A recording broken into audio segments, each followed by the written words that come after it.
Sean Paul, welcome back to Deadly. Thank you. Nice to chat to you in Jamaica. This is Yeah. the first time. This is a nice setting you got here, man. Yeah, it's not bad. Dope. Very dope. I agree this garden myself. Very dope. But thanks for having me back. Yeah, man. I would like to start it from the beginning for you. Something that we always like to get is like context on artists and like their early memories of music. And I know that you grew up in a very musical household. Yeah, my mom and my father love music.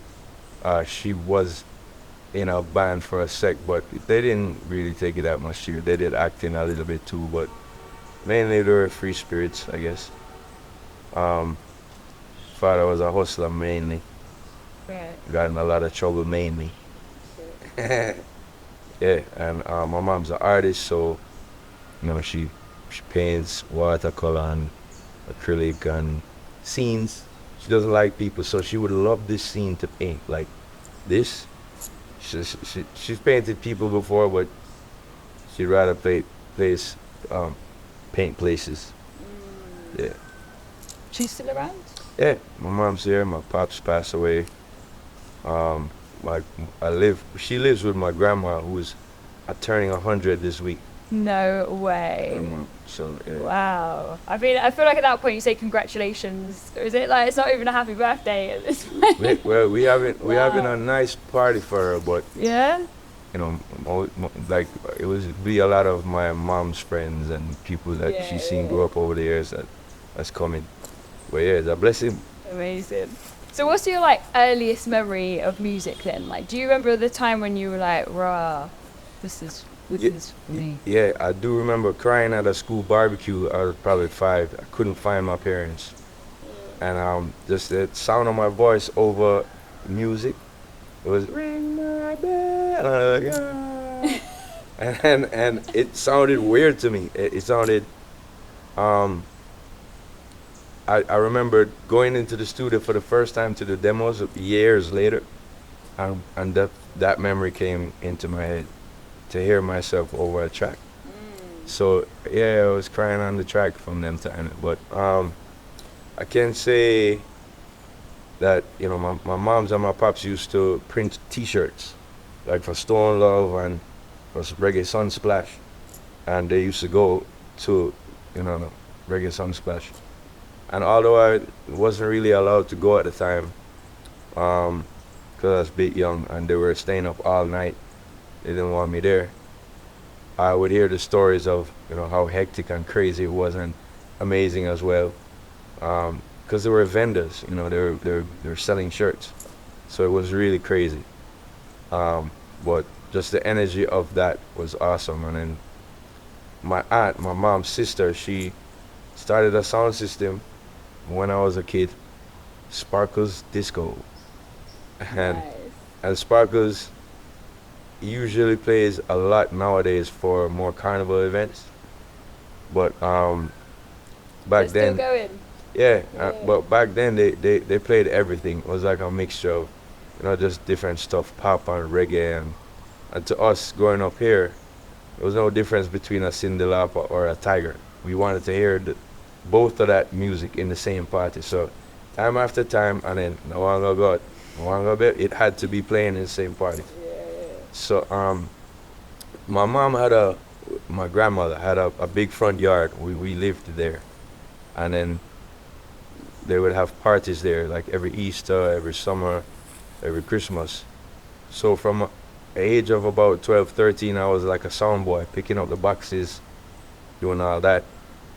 I just loving music, wanting to mix myself, like, try and play songs and that kind of stuff. So the real work experience. Yeah. It was. I mean, it wasn't really sound like a sound clash sound, but definitely we had the big boxes and that type of setting. And I always enjoyed setting up where the bar was gonna be, or where the sound system, where the dance floor was, because at that time, dance floor was an emphasis in dances. Now it's just bottles and tables and stuff in clubs like that. But house parties was an awesome thing, and I'd stay up late as a younger kid, sneak a berry in here and there. But yeah, that was kind of like my musical background in terms of what got me into what I'm doing today. That sound system and just loving music that way. Mom was always driving in the car singing songs. She loved the Beatles. She loved Cat Stevens. She would sing those songs out. Paul Simon and Garfunkel and stuff like that. And then the latest reggae that was around. And she would try to tell me about ska a lot, and I'd be like, yeah, I know ska. but we was more into the Wanga got them and the DJ type music that was coming out. And of course Bob Marley was so huge, and Damien went to school with my brother, so I kind of felt like he's my uncle, just the most famous Jamaican. Never knew him, but you just feel like, oh yeah, that's my uncle, that's like my peeps, being that Jamaica is such a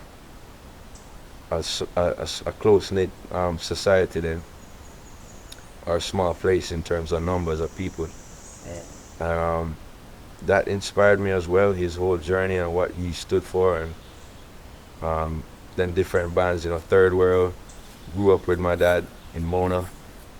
And I always looked up to people like them because, just the music was awesome. The attention that they got was crazy. I'd sit and hear my 5 aunts, my father had 5 sisters, talking about which one in the band they loved, and you know what I mean? So I guess my musical background was a bit of many different things. Did you see the Bob Marley film yet? I haven't. You gonna go see it? I would love to. And I too was like, what? No, I was Jamaican. But I get it. And everybody who has seen it that I know is like, it's amazing, bro. I do hear the cries of people, oh, I wish it was a Jamaican. I wish it showed more a revolutionary side of how he was, like, songs like Guiltiness, all of that. Because I think for me, he's a figure that is so powerful. Just like a Malcolm X to me, in his what you call it, his revolutionary status. Then how he inspires that, and with the movie of Malcolm X, you saw things, and that you probably was like, wow, and I haven't seen the movie, but I hear those cries from people here, and I understand it.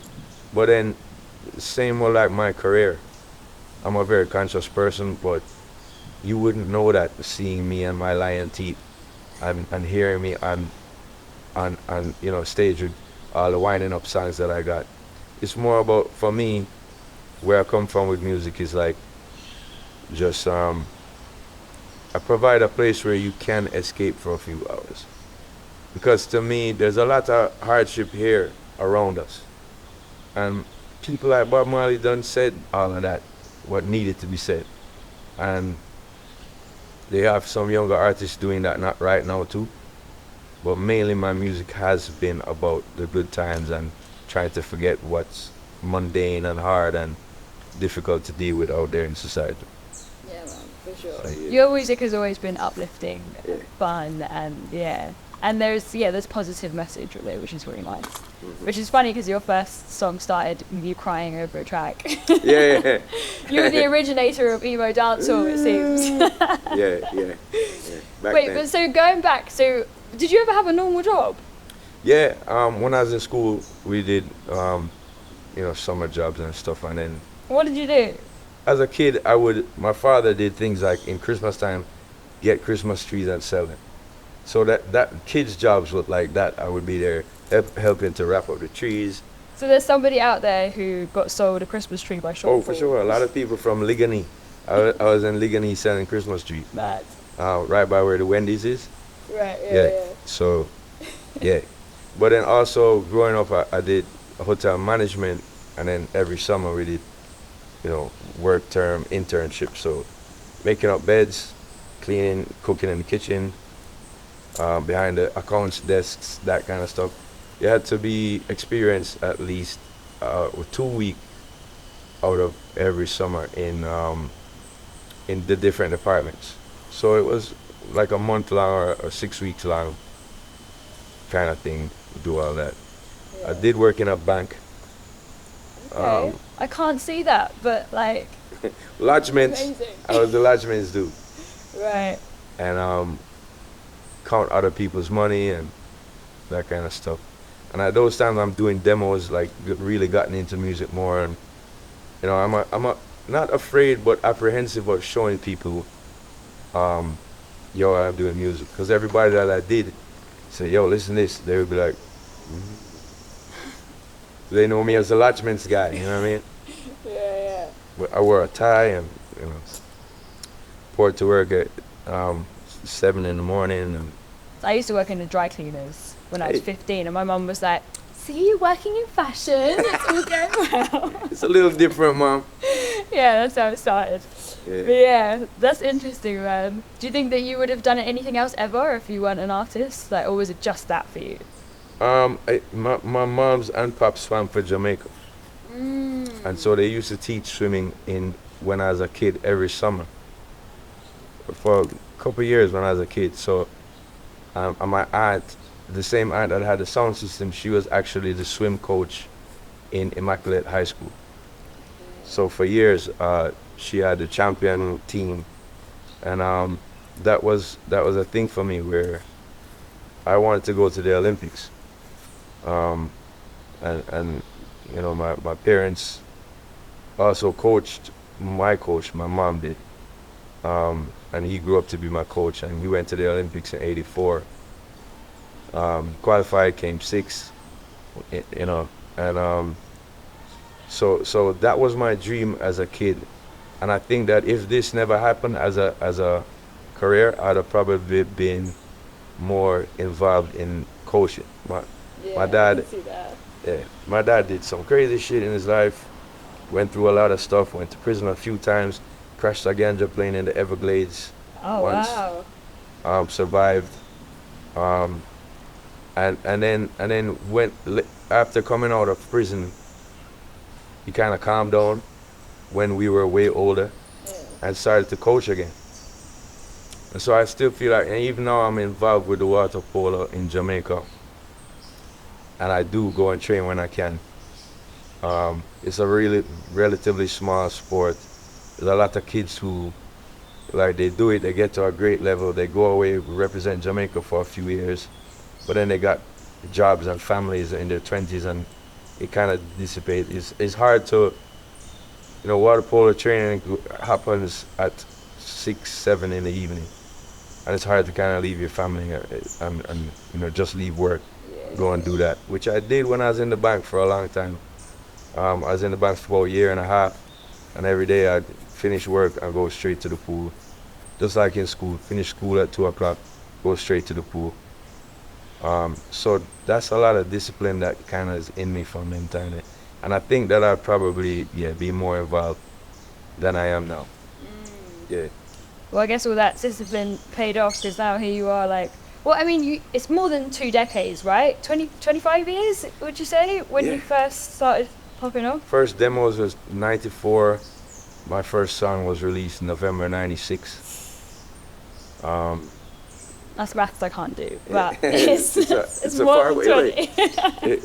It was a while back, and it's been an amazing journey. Yeah, for real. Like, there's not many artists out there who, especially from Jamaica as well, who are like still on top 2 decades later, and like you hit the top very early on as well. So I always wondered, like, what you feel like the formula or the key to like longevity and staying relevant for all that time, because you never went away. You know, you just was like up and then you stayed up. Stuck like glue, right? Right. There's no formula for me. It's just a feeling of what needs to be done in your career. I'm sure, as like someone who has, you know, been involved in music and the entertainment field and like fashion, is like you kind of perceive like what's next. It's for me and for the whole industry. And you know, No, I didn't. When you say I was pretty much on top from near the beginning. I mean, there was about 6 years I would go to every Sting and every some fest. I'd be just like, wow, the next year that's me. I want to be up there, you know. And those times was me kind of finding out. I don't want to say again the formula, but it was me kind of finding out where I fit in, you know. Um, and you know, I'd write songs at first, and then producers would tell me it's too long. It's like about 3 songs in one. You know, you need to kind of space it out, and you could. But I was like, you know, this is gonna be the biggest song in the world, and you feel that. But once you let that feeling go, I think is when the real flow of stuff starts coming, and you start really fitting in where you should.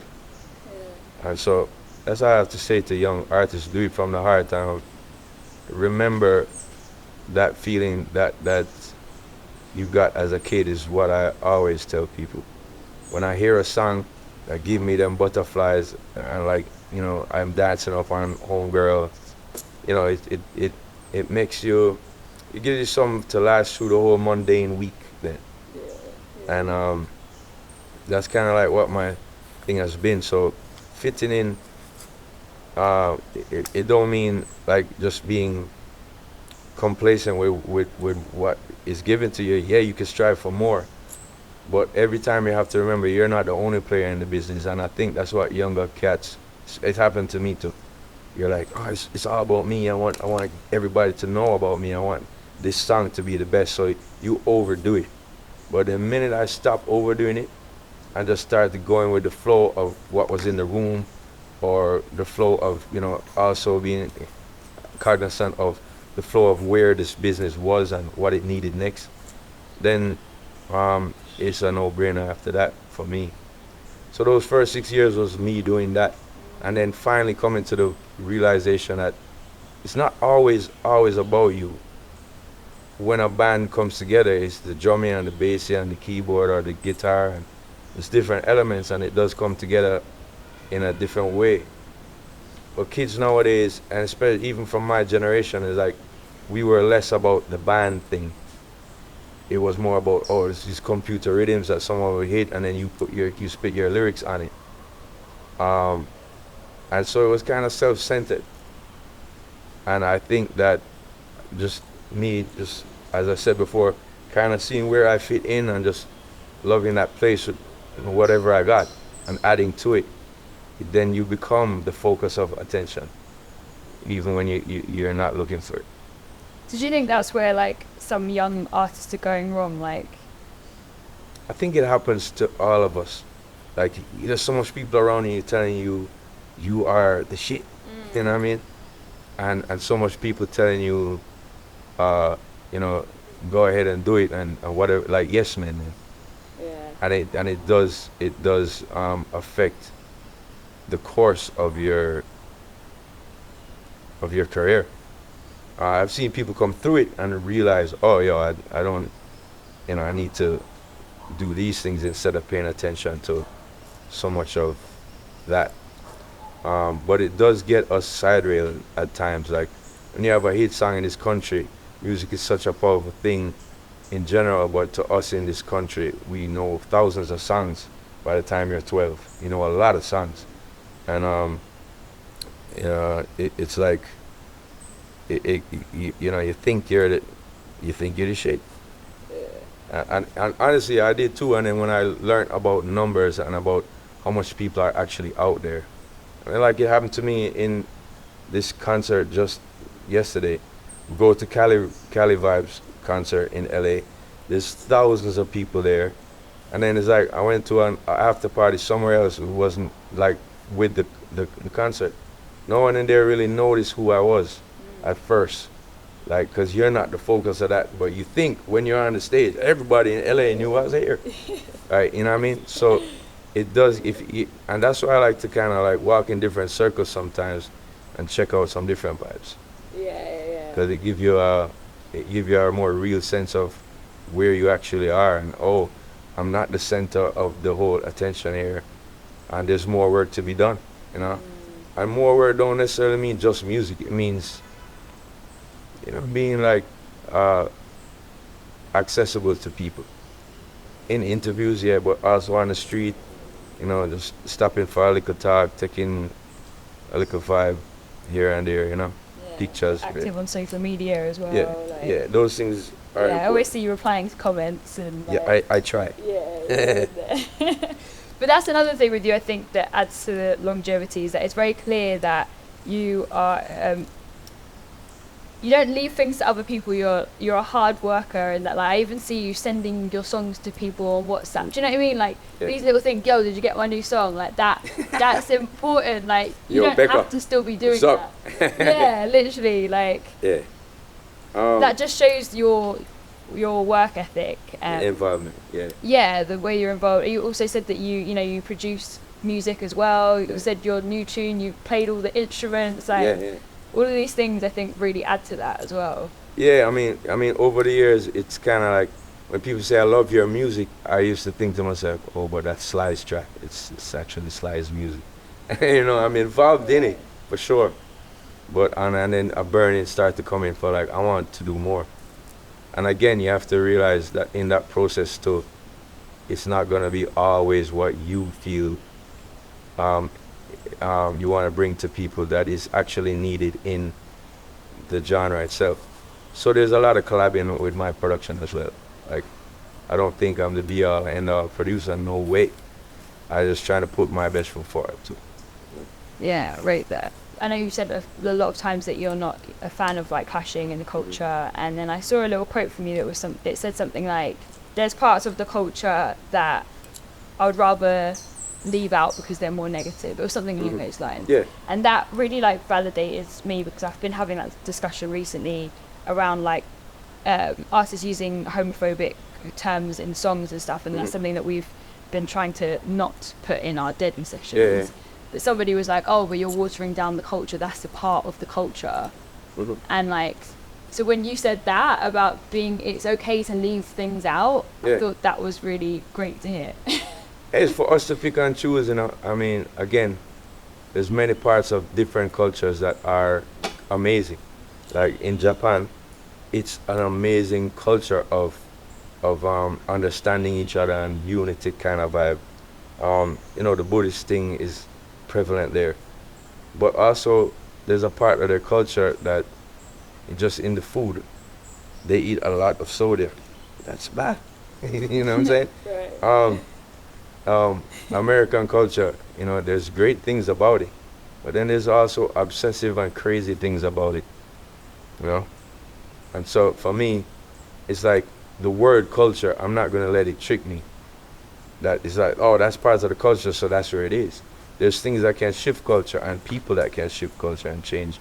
And if I want to be somebody who can, advocate for change in something that I want to see change, then I think I should voice my opinion about it.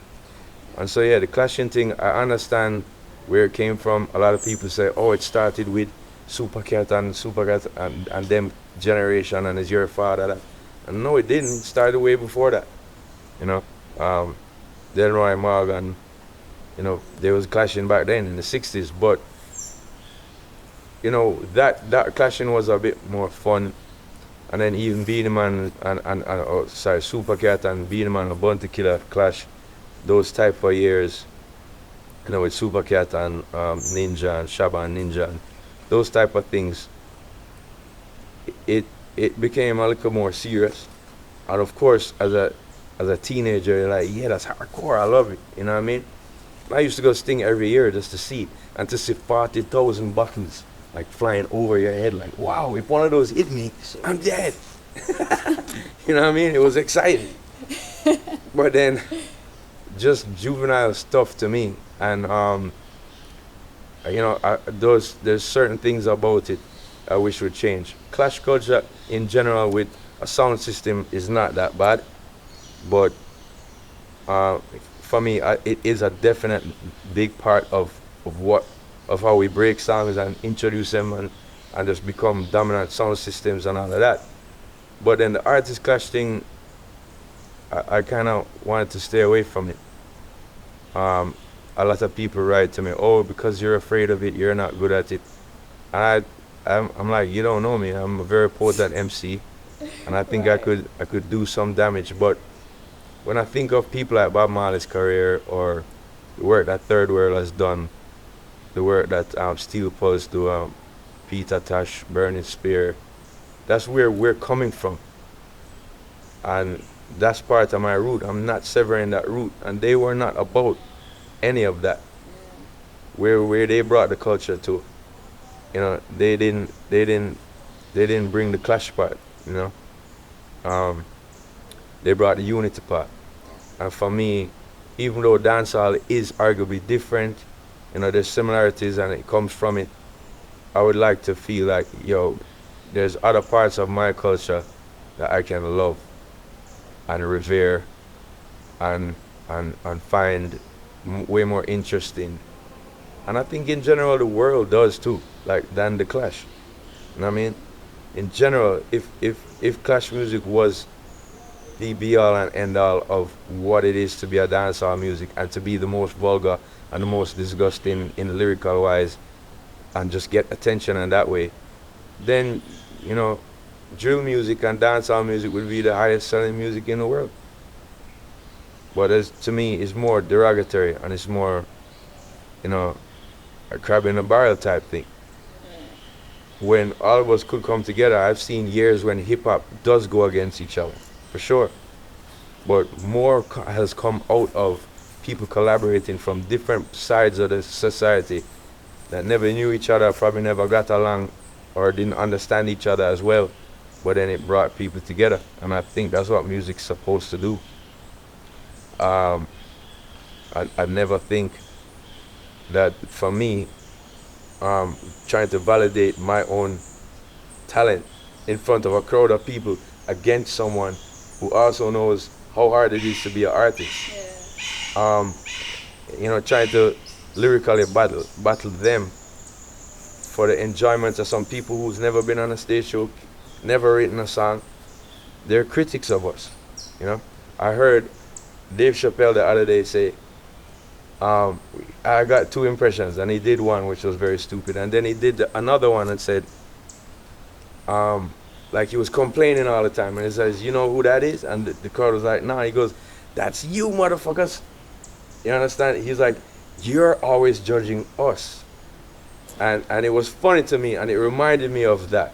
It reminded me of, oh yeah, that's exactly how I feel when it comes on to clash. Why do I have to validate my talent? So I would like to share it with you. I would like you to be happy with it. And even if it's not up to the standard that you like or you think is dope, then so let it be. But that's what it's supposed to be about for me. Bringing people together, sharing concepts, ideas, vibes. And it's just way less about, you know, the parts of my culture I like to revere and big up is that we was the first people to fight apartheid. You know, we were in music from another country. Like we were the first people to, you know, start this crazy sound of music that we have here, from Mentaya to ska, rocksteady to reggae, to what dancehall is today, a mixture of many of those things. You know, hip hop, reggaeton, afrobeat is all influenced by.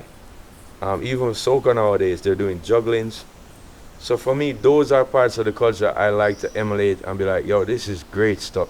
Yeah. Instead of, oh, I have to see the next, you know, I'd rather say in the future when my son or my grandchildren ask me, well, how come why you didn't advocate for peace?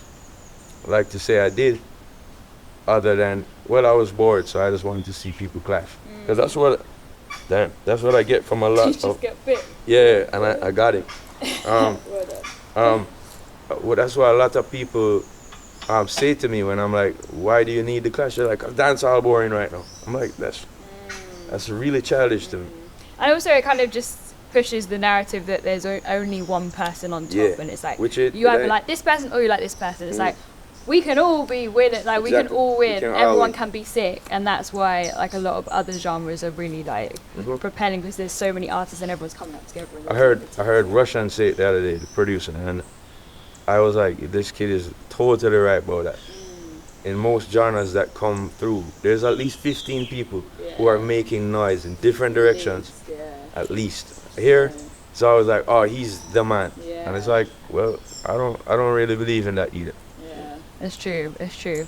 One of the things that I really enjoy about you and your music is that everyone has so many misconceptions about what you're saying, how that came up. But I wondered from you, like, what you find like the funniest. Like, oh man, by far, I guess my wife was one of them.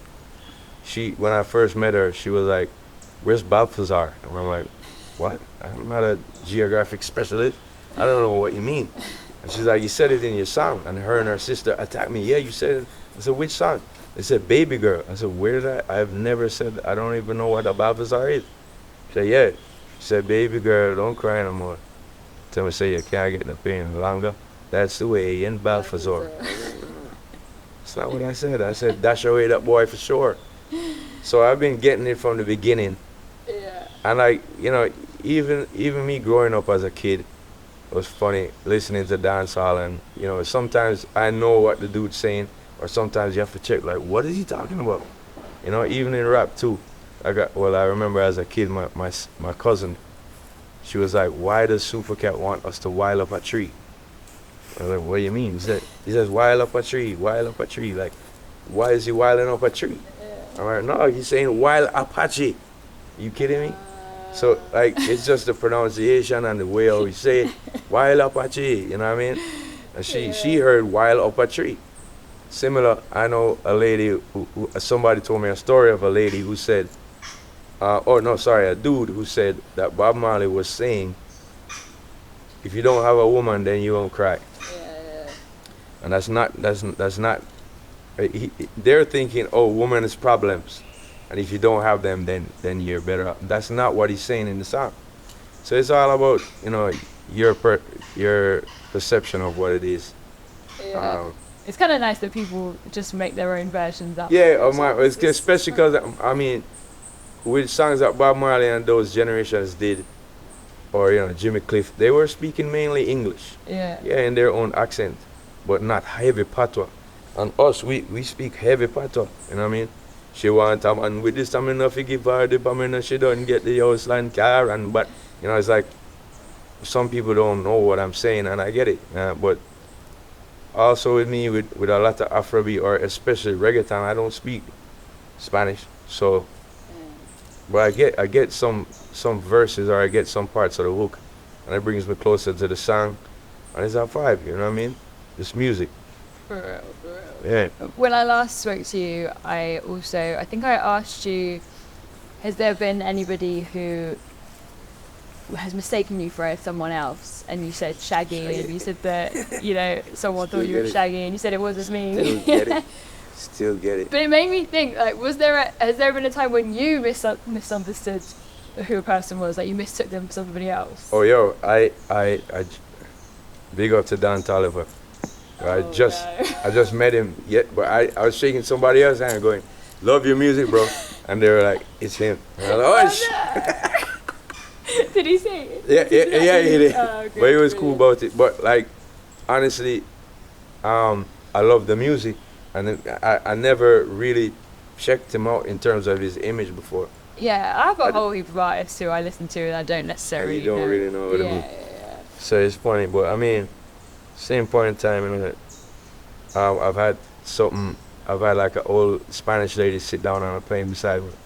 She like, "What do you do? You're an artist?" I'm like, "Yeah, I do, you know, dancehall." She's like, "What?" I said, "Reggae." She go, "Oh, reggaeton.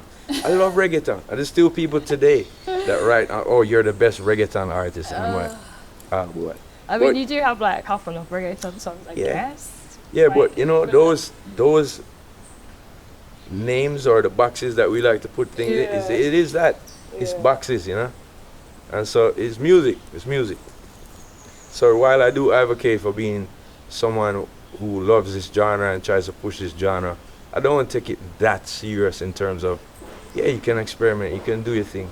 That's why I'm not really vexing with a Shensia or, you know, people who cross over into other. They do some other stuff because it's, as an artist, they try to to express themselves in that way. You know what I mean? Yeah, you can be an artist that paints only in blue, like Van Gogh did, but he did other work too. You know what I'm saying? But So yeah. yeah, and you've been the perfect example of someone who can cross over and stay authentic and stay true to the sound. So yeah, I give thanks. respect, man. Hey. Thank you so much for your time. We could chat for hours. I feel like Yeah, we're not even but the rain through. is trying to pick us off, and so and these mosquitoes as well. Yeah. Thank you, sure. Thank you, I appreciate it. If you loved that deadly video, we have got so much more where that came from. So make sure you click here and here if you want to discover more artists and music. And subscribe, of course. What are you doing, man?